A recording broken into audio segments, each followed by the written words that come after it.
বাপি হালদার, আমাদের বিধায়ক যোগরঞ্জন হালদার, আমাদের এখানকার সরকার উপপ্রধান, আমরা পরিবারের সাথে দেখা করে গেলাম। এর আগেও প্রথম দিন থেকেই আমার সাংসদ বাপি হালদার, আমার বিধায়ক যোগরঞ্জন হালদার, তারা হাসপাতাল থেকে সমস্ত কিছুই পরিবারের পাশে থেকে সাহায্য করার চেষ্টা করেছিলেন, কিন্তু আমাদের দুর্ভাগ্য যে আমরা বাঁচাতে পারলাম না।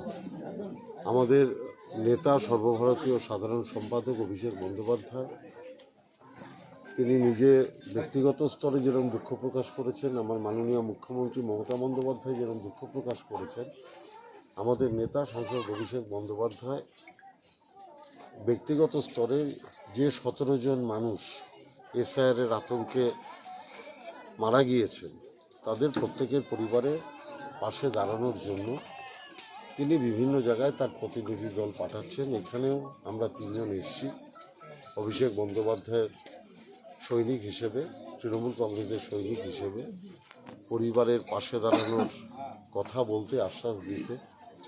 এবং আমরা বলছি যে ওনাদেরও বলেছি, পাশের আশেপাশের সমস্ত মানুষদেরই বলেছি, আপনারা আতঙ্কগ্রস্ত হবেন না। আমাদের নেতা সাংসদ অভিষেক বন্দ্যোপাধ্যায় বারংবার বলেছেন, আমরা প্রয়োজনে আন্দোলন করতে দিল্লি যাব, প্রয়োজনে আইনের দ্বারস্থ হব, হাইকোর্ট সুপ্রিম কোর্ট করব, কিন্তু মানুষের মানবাধিকার কাটতে আমরা দেব না। ভারতবর্ষের স্বরাষ্ট্রমন্ত্রী যেটা বলেছিলেন, ডিটেক্ট, ডিলিট অ্যান্ড তারপরে বাইরে বার করে দেবে, মানে অর্থাৎ এনআরসির পদক্ষেপ নির্বাচন কমিশনকে দিয়ে করানোর প্রক্রিয়া শুরু করেছে। এসআইআরের মাধ্যমে সারা বাংলার মানুষকে ভয় দেখানো হচ্ছে, এবং শুধু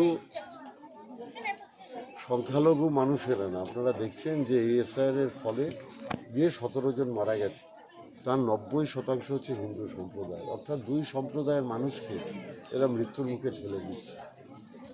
এবং এই যে ভয়ের রাজনীতি, ভয়ের বাতাবরণ তৈরি করা হয়েছে, আমি নিশ্চিত বাংলার মানুষ এর বিরুদ্ধে সমবেতভাবে রুখে দাঁড়াবে, এবং ভারতীয় জনতা পার্টির কী দুরবস্থা হবে 2026-এর নির্বাচনে, সেটা ভারতীয় জনতা পার্টি অনুভব করতে পারে। আচ্ছা, মৃত ভোটারদের নাম তোলা হয়েছিল, এরকম বিএলওর বিরুদ্ধে এফআইআর করা হয়েছে, নির্বাচন কমিশন এফআইআর করেছে, কি বলবেন? না, সেটা তো নির্বাচন কমিশনের ব্যাপার, বিএলওর ব্যাপার, এটা প্রশাসনের ব্যাপার। এখানে আমাদের তো বলার কিছু নেই। স্বাভাবিকভাবেই এটা বিএলওরা যারা আছে, নির্বাচন কমিশন, তারা দেখবে। এখানে তো আমাদের আলাদা করে দলীয় স্তরে কোনো বক্তব্য নেই। আমাদের একটাই বক্তব্য, কোনো বৈধ ভোটারের নাম আমরা বাদ দিতে দেবো না। বিএলওদের ডেকে নিয়ে এসে তাদেরকে বলা, হুমকি দেওয়া হয়েছে যে মৃত ভোটারদের নাম যেন বাদ না যায়। আমার মনে হয় না যে এই ধরনের কোনো ঘটনা ঘটতে পারে।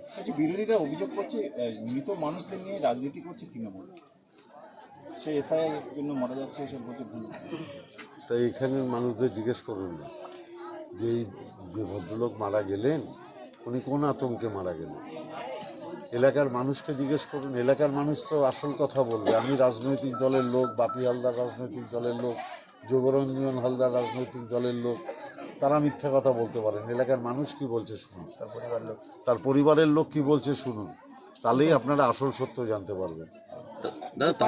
একটা কথা বলা হচ্ছে যে আপনারা এখন নির্বাচন কমিশনের বলছেন এসআইআর প্রথম থেকেই আপনারা বলছেন এসআইআর হতে দেবো না, কিন্তু আপনারা যখন মিটিংগুলো হয়েছে নির্বাচন কমিটি, তখন তো আপনারা মত দিয়ে এসছেন যে না এসআইআর পক্ষে।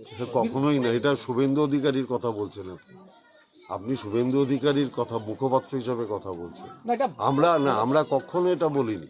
আমরা সমস্ত মিটিংয়ে এসআইআর এর বিরোধিতা করেছি, প্রত্যেকটা মিটিংয়ে আমরা এসআইআর এর বিরোধিতা করেছি। মিনিটসগুলো দেখে নিন নির্বাচন কমিশনের। এবার ভোট চুরি নিয়ে নিশানা করলেন রাহুল গান্ধী। তিনি বলছেন গণতন্ত্র ও আম্বেদকরের সংবিধানের উপর এটা আক্রমণ, এবং আমাদের কাছে তথ্য আছে মধ্যপ্রদেশ, ছত্তিশগড় ও মহারাষ্ট্রে ভোট চুরি হয়েছে। এটি দেশ ভারত মাতার পক্ষে ক্ষতিকারক। কি বলবেন? সরাসরি মোদি শাহ ও জ্ঞানেশ কুমারের যৌথ অংশীদারিত্ব রয়েছে বলে তিনি কটাক্ষ করেন। সর্বৈব সত্যি কথা বলছেন, কারণ ভারতবর্ষের গণতান্ত্রিক যে প্ল্যাটফর্মগুলো ছিল সেগুলো এখন বিজেপির পার্টি অফিসে পরিণত হয়েছে। আগে সিবিআই, ইডি, ইনকাম ট্যাক্সের একটা সম্মান ছিল মানুষের কাছে, আর আজকে কোথাও CBI, ED, income tax raid করলে মানুষ হাসে, বলে ওই বিজেপির নিশ্চয়ই ওর উপর কোনো রাগ আছে, ওই জন্য পাঠিয়েছে। ঠিক তেমনিভাবে আরেকটা স্বয়ংশাসিত সংস্থা যার একটা মূল্য ছিল, যাকে টিএন সেশনের পরে মানুষ সম্মান করত, সেই নির্বাচন কমিশন এবং কমিশনার তারাও এখন বিজেপির দলদাসে পরিণত হয়েছে।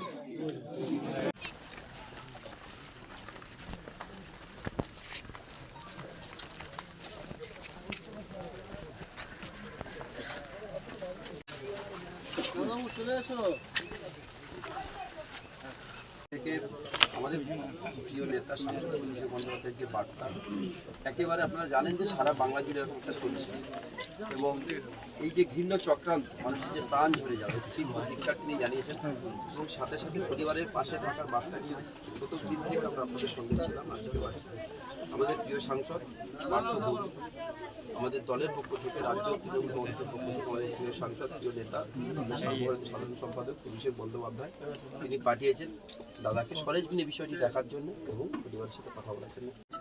যা সমস্যা হবে সঙ্গে সঙ্গে বিধায়ক সাহেব আছে, আমরা সবাই আছি, তৎক্ষণাৎ যোগাযোগ করবেন, সম্পূর্ণ যা যা সহযোগিতা করা দরকার সেটা আমরা